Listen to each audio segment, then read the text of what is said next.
Hello students, आज के इस लेक्चर में हम लोग बात करेंगे quantity theory of money. Quantity theory of money अर्थात मुद्रा का परिमाण सिद्धांत क्या है। Quantity theory of money, quantity theory of money, इसकी हम लोग बात करेंगे। तो क्वांटिटी थ्योरी ऑफ मनी के अंतर्गत मैं बता दूं आपको मोटे रूप से किस चीज की बात करेंगे कि मुद्रा की मात्रा में जो परिवर्तन आता है तो उस परिवर्तन के कारण से हलचल कौन कौन सी होती है। यानी कि क्वांटिटी ऑफ मनी जैसे बदलती है तो उसके बदलने से क्या क्या चीजें बदलती हैं। और मुख्य रूप से हम देखेंगे कि क्वांटिटी ऑफ मनी बदलने से किस प्रकार से वैल्यू ऑफ मनी बदलता है, मुद्रा का जो मूल्य है वो चेंज होता है, जनरल प्राइस लेवल है वो किस प्रकार से बदलता है। तो मुद्रा के परिमाण सिद्धांत के अंतर्गत हम मोटे रूप में इस चीज की बात करेंगे कि क्वांटिटी ऑफ मनी के बदलने से वैल्यू ऑफ मनी और जनरल प्राइस लेवल किस प्रकार से बदलते हैं। इकोनॉमिक्स के अंतर्गत हम लोग जानते हैं कि मुद्रा के मूल्य का संबंध वस्तुओं एवं सेवाओं के मूल्य से होता है और इस कारण से एक ही विचार बन गया कि वस्तुओं एवं सेवाओं का जो मूल्य है वो उन वस्तुओं एवं सेवाओं की मांग और पूर्ति के द्वारा निर्धारित होता है। उन वस्तुओं की मांग और पूर्ति के द्वारा निर्धारित होता है और ठीक उसी प्रकार से जो मुद्रा का मूल्य है, वैल्यू ऑफ मनी है, वो क्वांटिटी ऑफ मनी के द्वारा डिटरमिनेट होता है, उससे निर्धारित होता है। जो वैल्यू ऑफ मनी है, वैल्यू ऑफ मनी है वो क्वांटिटी ऑफ मनी के द्वारा, जो मुद्रा का परिमाण है उसके द्वारा निर्धारित होता है। ये हम लोग जानते हैं इकोनॉमिक्स के अंदर। तो ये की विचार था बन गया। अब मुद्रा परिमाण सिद्धांत के अंतर्गत क्लासिकल जो इकोनॉमिस्ट हैं उन्होंने क्या बताया कि सामान्य कीमत स्तर किस प्रकार से बदलता है। जो जनरल प्राइस लेवल है, जनरल प्राइस लेवल किस प्रकार से बदलता है मुद्रा के परिमाण में अंतर आने से। यानी कि मुद्रा की मात्रा जिस प्रकार से बदलेगी और उसके बदलने से सामान्य कीमत स्तर कैसे बदलता है, सामान्य कीमत स्तर पे क्या प्रभाव पड़ता है, ऐसे मान लीजिए इस चीज को। और उन क्लासिकल इकोनॉमिस्ट ने यह भी कहा कि मुद्रा की मात्रा जिस रेशियो में बदलती है और ठीक उसी रेशियो में सामान्य कीमत स्तर बदल जाता है। जिस अनुपात में सामान्य मुद्रा का परिमाण या जिस अनुपात में मुद्रा की मात्रा बदलती है, ठीक उसी रेशियो में सामान्य कीमत स्तर बदल जाता है, ऐसा मानना था क्लासिकल इकोनॉमिस्ट का। अर्थात इस चीज को हम यूं समझें कि यदि मुद्रा की मात्रा डबल हो जाए, मुद्रा की मात्रा को डबल कर दिया जाए, क्वांटिटी ऑफ मनी या मुद्रा के परिमाण को या मुद्रा की मात्रा को, एक ही बात है, क्वांटिटी ऑफ मनी या मुद्रा का परिमाण, ऐसे कह सकते हैं इसको। मुद्रा का परिमाण यदि दुगुना हो जाता है तो सामान्य कीमत स्तर भी उसी रेशियो में दुगुना हो जाएगा, सामान्य कीमत स्तर भी उसी रेशियो में दुगुना हो जाएगा। लेकिन जो मुद्रा का मूल्य है वो आधा रह जाएगा, वो आधा रह जाएगा। ठीक है कि इसके विपरीत यदि मुद्रा की मात्रा को आधा कर दें, मुद्रा की मात्रा को आधा कर दें तो सामान्य कीमत स्तर भी आधा रह जाएगा, लेकिन मुद्रा का जो मूल्य है वो डबल हो जाएगा, वो डबल हो जाएगा। इसको मैं एक टेबल बनाकर दिखाऊंगा आपको, इसको आप एक टेबल से समझते हैं। तो क्लासिकल इकोनॉमिक्स के अनुसार मुद्रा का परिमाण सिद्धांत क्या बता रहा है मोटे रूप में। तो देखिए, यदि मुद्रा की मात्रा, यहां हम लें मुद्रा की मात्रा, यहां हम लें सामान्य कीमत स्तर, यहां मुद्रा का मूल्य, इस प्रकार से देखें इसको आप। तो मुद्रा की मात्रा, मुद्रा की मात्रा को माना कि पहले की अपेक्षा दुगुना कर दिया, डबल कर दिया, डबल, मुद्रा की मात्रा को डबल कर दिया, तो उसके परिणाम स्वरूप क्या होगा?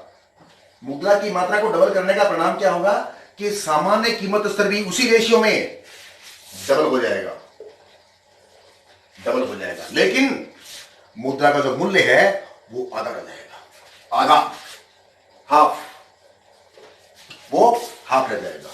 ठीक इसके विपरीत यदि मुद्रा की मात्रा को, क्वांटिटी ऑफ मनी को हम लोग आधा कर दें, हाफ कर दें, इसको हाफ कर दें, तो उसी रेशियो में सामान्य कीमत स्तर भी हाफ हो जाएगा, हाफ, लेकिन मुद्रा का जो मूल्य है वो दुगुना हो जाएगा, वो डबल हो जाएगा, वो डबल हो जाएगा। तो इस प्रकार का परिणाम आता है। ये है मुद्रा का परिमाण सिद्धांत, किसके अनुसार? क्लासिकल इकोनॉमिक्स के अनुसार। तो मुद्रा की मात्रा को हाफ कर दें, सामान्य कीमत स्तर हाफ हो जाएगा और मुद्रा का मूल्य भी डबल हो जाएगा। ठीक आगे भी ऐसा हो सकता है, यदि मुद्रा की मात्रा को चौगुना कर दें, मुद्रा की मात्रा को माना कि चौगुना हो गया, तो सामान्य कीमत स्तर भी चौगुना हो जाएगा, सामान्य कीमत स्तर भी चौगुना हो जाएगा, लेकिन मुद्रा का जो मूल्य है वो चौथाई रह जाएगा, चौथाई, मुद्रा का मूल्य चौथाई रह जाएगा। तो इस प्रकार से है क्लासिकल इकोनॉमिक्स के अनुसार। दोबारा देखिए, आपको मुद्रा की मात्रा में जिस अनुपात में परिवर्तन आता है, ठीक उस अनुपात में सामान्य कीमत स्तर बदल जाता है। माना कि मुद्रा की मात्रा को दुगुना कर दिया जाए तो सामान्य कीमत स्तर भी दुगुना हो जाएगा और मुद्रा का मूल्य आधा रह जाएगा। इसके विपरीत यदि मुद्रा की मात्रा को हाफ कर दिया जाए तो सामान्य कीमत स्तर भी हाफ हो जाएगा, लेकिन मुद्रा का मूल्य डबल हो जाएगा, और ठीक ऐसा आगे भी। तो इस प्रकार से यह मुद्रा का परिमाण सिद्धांत क्लासिकल इकोनॉमिक्स के अनुसार है। अब हम लोग जो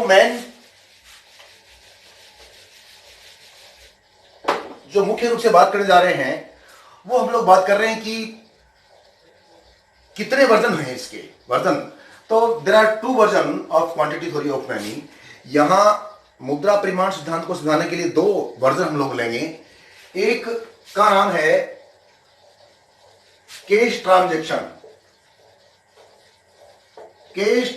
अप्रोच, और दूसरे का कैश बैलेंस अप्रोच। ये 2 वर्जन हैं, ये 2 दृष्टिकोण हैं, ये 2 अप्रोचेज हैं। तो ये कैश ट्रांजैक्शन अप्रोच जो है, इसको हम लोग क्या कहेंगे?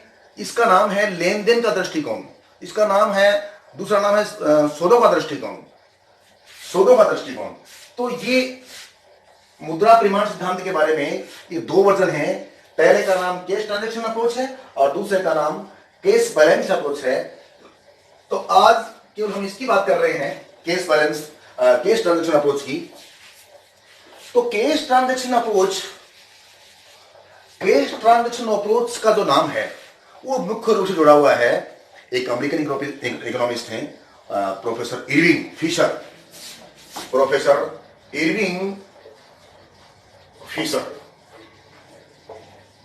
ये अमेरिकी अर्थशास्त्री हैं। उन्होंने 1911 में एक बुक लिखी, परचेजिंग पावर ऑफ मनी, और उस परचेजिंग पावर ऑफ मनी के अंतर्गत इस क्वांटिटी थ्योरी ऑफ मनी के संबंध में अपने विचार दिया कि किस प्रकार से इस क्वांटिटी थ्योरी ऑफ बदलने से और दूसरी चीजें प्रभावित होती हैं।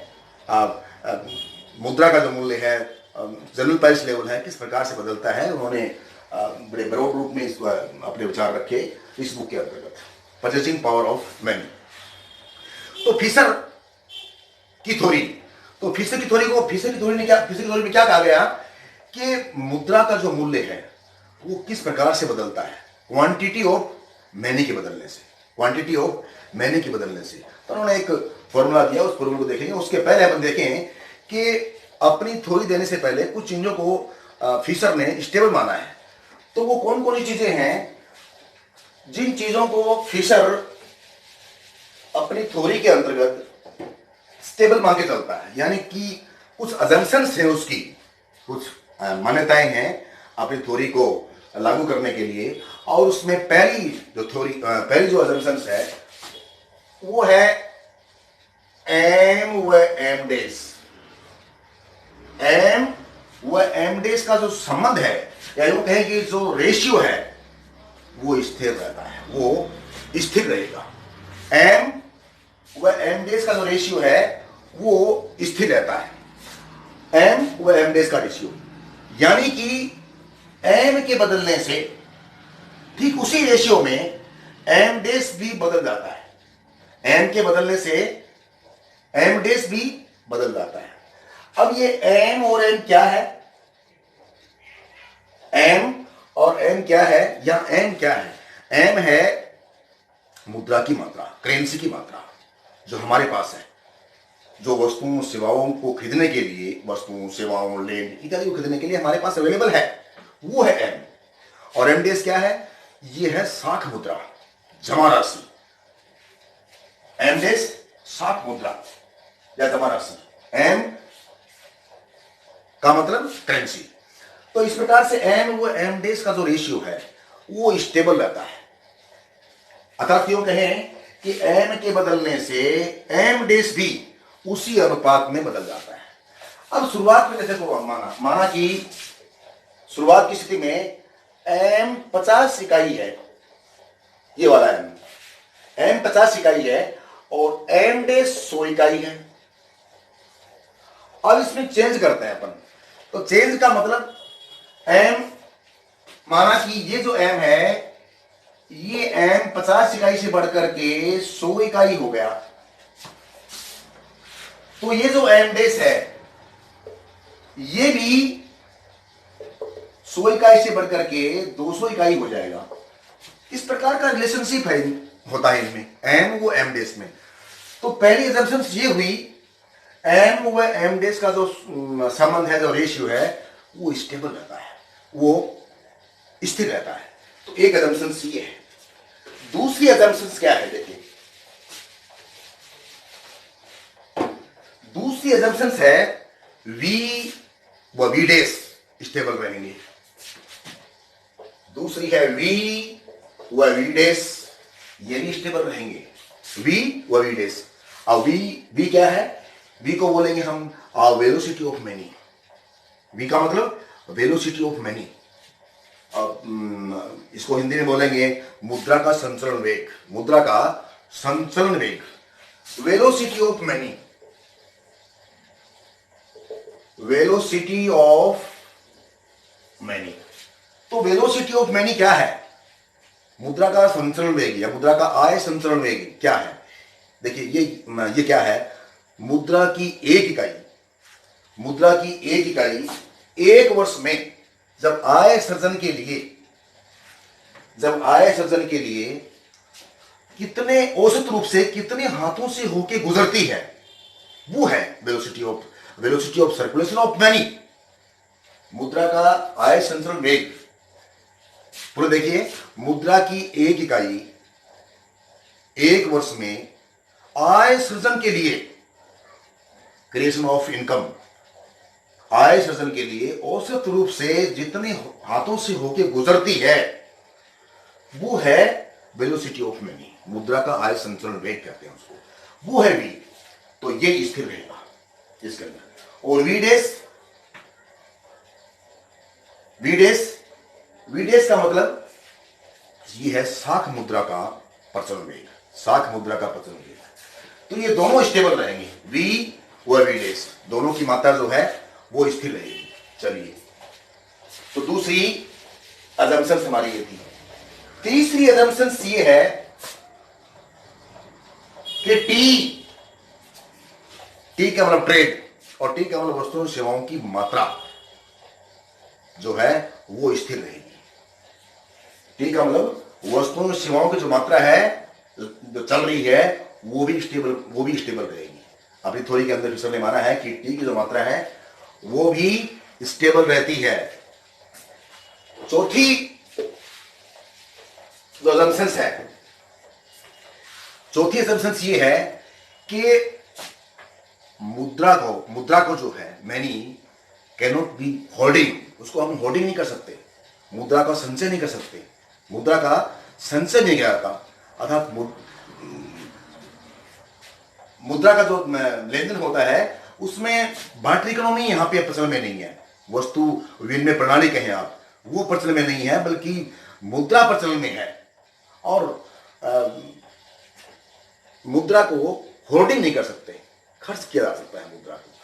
तो ये सारी अजम्पशंस हैं और इन अजम्पशंस के बेस मान करके शुरू में एक इक्वेशन दिया गया,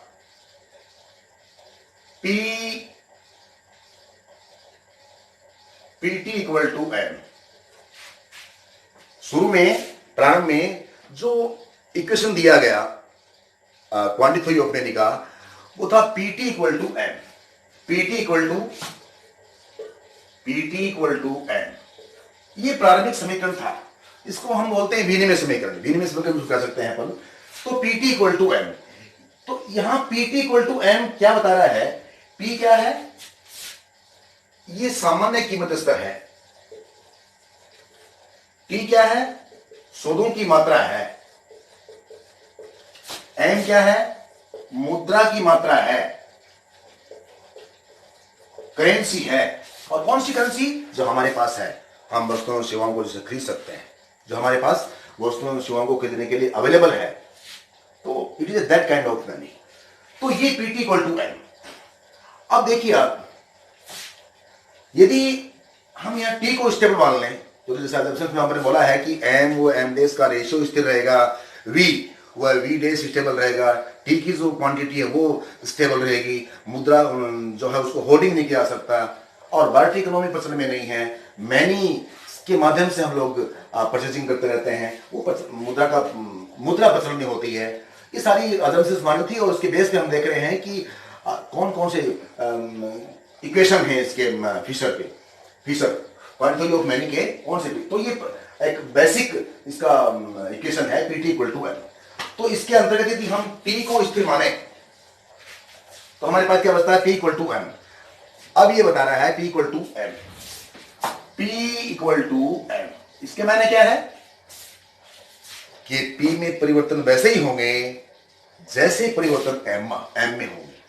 यानी कि क्वांटिटी ऑफ में जैसे परिवर्तन होगा, चेंज आएगा, वही चेंज जनरल प्राइस लेवल में आएगा, सामान्य कीमत स्तर में आएगा। अब देखिए यहां पे भी शामिल नहीं है। एक समयांतराल के बाद में आगे चल करके थोड़ा इसमें इंप्रूव किया गया और इसको V को शामिल किया गया, और V को शामिल करने के बाद ये जो इक्वेशन है वो इस प्रकार से बन गया, PT equal to MV। PT equal to MV। तो यहां हमने अब क्या किया? यहां V को शामिल कर लिया गया, V वेलोसिटी ऑफ मनी, यानी कि मुद्रा का जो संचरण वेग है, कितने हाथों से होके गुजरती है औसत रूप से आय सृजन के लिए, वो है वेलोसिटी ऑफ मनी, और इस V को शामिल किया गया। और फिर वही चीज है, इसको V को स्टेबल माने और T को स्टेबल माने, तो हमारे पास P इक्वल टू एम बचता है। तो P में परिवर्तन वैसे ही होंगे जैसे M में होते हैं। ठीक, आगे चल करके और इस इक्वेशन में और इंप्रूव हुआ और अपने पूर्ण रूप में जो इक्वेशन है वो इस रूप में है, P equal to MV plus M dash V dash upon T। P equal to MV plus M dash V dash upon T। तो ये समीकरण है, ये इक्वेशन है फिशर। तो ये P क्या है? वापिस वही, ये P है जनरल प्राइस लेवल, सामान्य कीमत स्तर, और ये M क्या है? ये M मुद्रा की मात्रा जो हमारे पास है। MV क्या है? वेलोसिटी ऑफ मनी, मुद्रा का संचलन वेग, और ये क्या है? साख मुद्रा, और ये V डेश क्या है? ये साख मुद्रा का प्रचलन वेग, इस प्रकार से। और ये T बचा, ये T क्या है? ये वस्तुओं और सेवाओं की मात्रा है,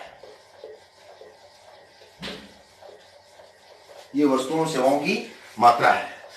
तो वापिस इसको लिखूं मैं, तो ये जो इक्वेशन है वो इस रूप में है, पूर्ण रूप में, P equal to M B plus M dash V dash upon T. तो P सामान्य कीमत स्तर, M मुद्रा की मात्रा, और कौन सी मुद्रा की मात्रा, जो बैंकों, जो रिजर्व बैंक ऑफ इंडिया से बाहर है, अर्थात हमारे पास है, अर्थात वस्तुओं, सेवाओं और भूमि इत्यादि को खरीदने के लिए अवेलेबल है, वो है एम।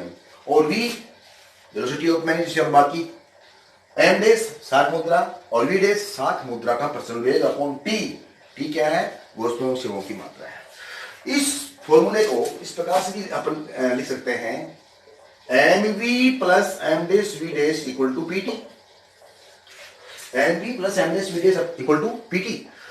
अब देखें आप, ये जो पीटी है ये प्राइस लेवल और टी ट्रेड, वस्तुओं सेवाओं की मात्रा, अर्थात इसको ऐसे भी कह सकते हैं कि P इंटू टी, एक ही बात है, प्राइस को हम मल्टीप्लाई कर रहे हैं किसी वस्तुओं सेवाओं की मात्रा को। तो ये कुल क्या आ गया, ये मुद्रा की कुल मांग आ गई, डिमांड, टोटल डिमांड है, ये टोटल डिमांड है, टोटल डिमांड।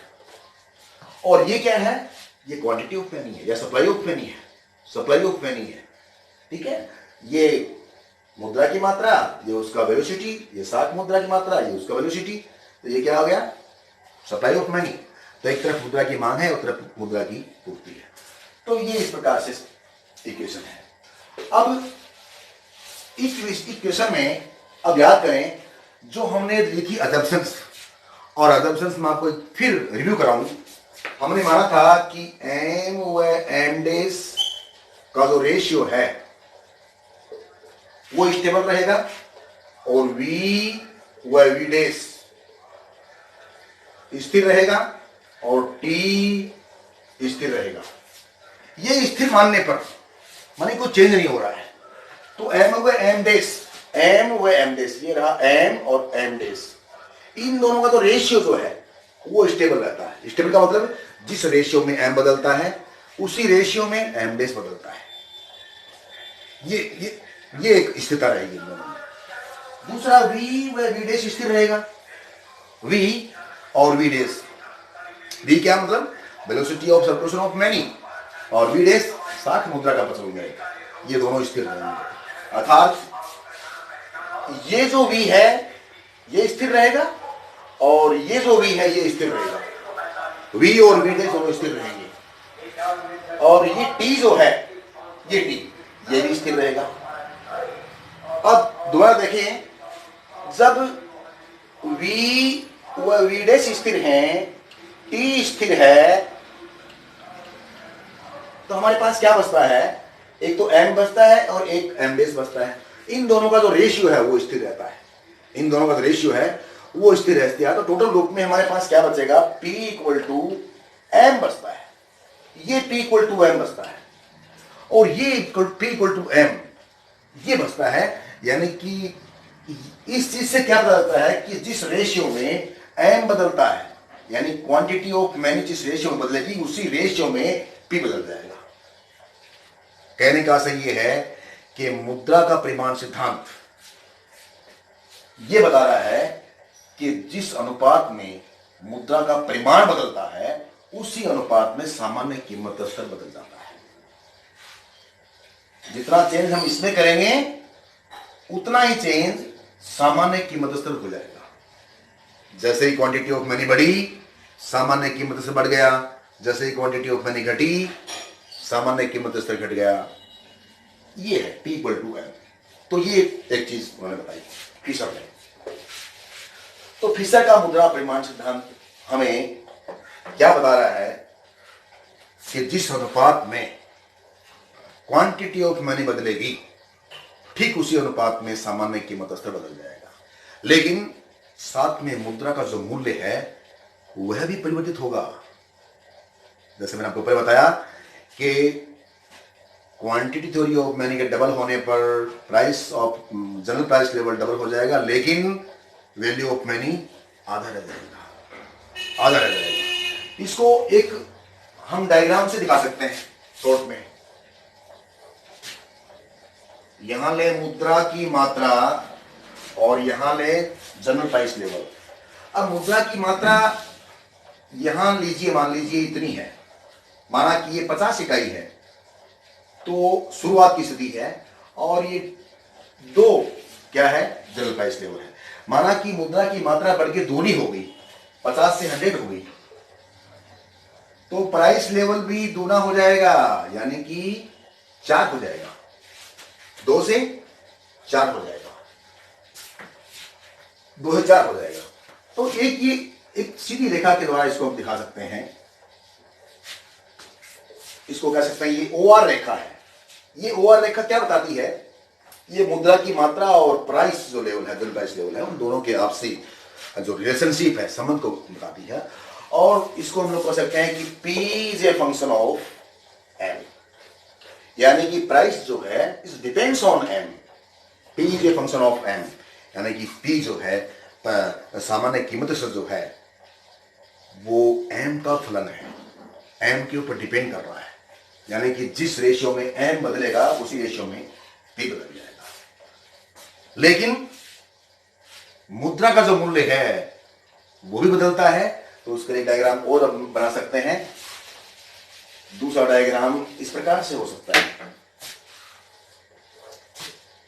यहां ले हम मुद्रा की मात्रा और यहां लेते हैं हम मुद्रा का मूल्य।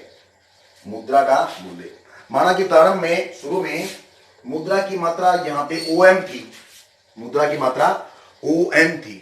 तब मुद्रा का मूल्य क्या था, तब मुद्रा का मूल्य हम कह सकते हैं 1/P था, ये था 1/P, यानी कि इतनी मुद्रा की मात्रा थी और तब मुद्रा का जो मूल्य था वो इतना था,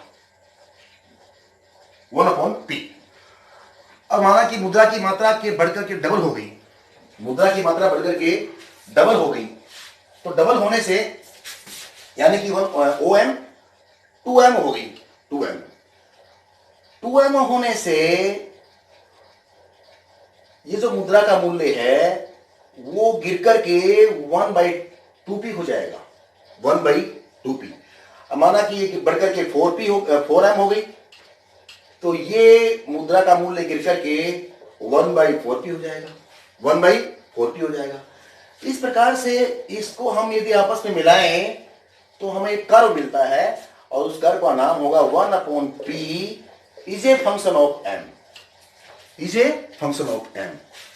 यानी कि मुद्रा की मांग का एक ये जो कर्व बना है, ये यानी कि 1/P मुद्रा का मूल्य जो है 1/P क्या है, मुद्रा का मूल्य, is depends on M, is depends on M। जितनी मुद्रा है शुरू में, मुद्रा का मूल्य इतना, मुद्रा की जो क्वांटिटी है वो बढ़ करके OM1 से 2M हो गई, तो मुद्रा का मूल्य गिर करके 1/2P हो गया, 1/2P। और ज्यादा की मुद्रा क्वांटिटी बढ़ी, इतनी बढ़ गई मान लीजिए, तो और ज्यादा अब मुद्रा का जो वैल्यू गिर करके 1/4P हो गया।